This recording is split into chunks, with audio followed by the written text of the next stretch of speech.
The first reading is from Matthew chapter 25, verses 31 to 46. When the Son of Man comes in his glory, and all the angels with him, he will sit on his glorious throne. All the nations will be gathered before him, and he will separate the people one from another, as a shepherd separates the sheep from the goats. He will put the sheep on his right and the goats on his left. Then the king will say to those on his right, "Come, you who are blessed by my Father. Take your inheritance, the kingdom prepares for you since the creation of the world. For I was hungry, and you gave me something to eat. I was thirsty, and you gave me something to drink. I was a stranger, and you invited me in. I needed clothes, and you clothed me. I was sick, and you looked after me. I was in prison, and you came to visit me." Then the righteous will answer him, "Lord, when did we see you hungry and feed you, or thirsty and give you something to drink? When did we see you a stranger and invite you in, or needing clothes and clothe you? When did we see you sick or in prison and go to visit you?" The king will reply, "Truly, I tell you, whatever you did for one of the least of these brothers and sisters of mine, you did for me."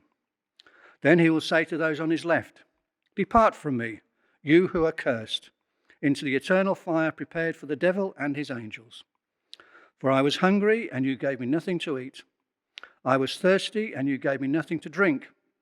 I was a stranger, and you did not invite me in. I needed clothes, and you did not clothe me. I was sick and in prison, and you did not look after me."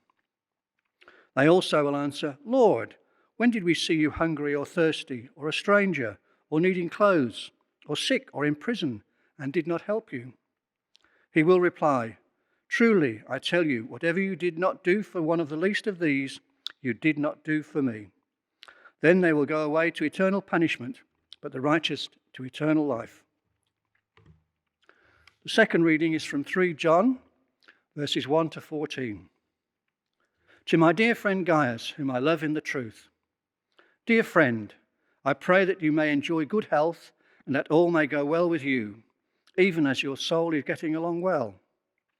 It gave me great joy when some believers came and testified about your faithfulness to the truth, telling how you continue to walk in it. I have no greater joy than to hear that my children are walking in the truth.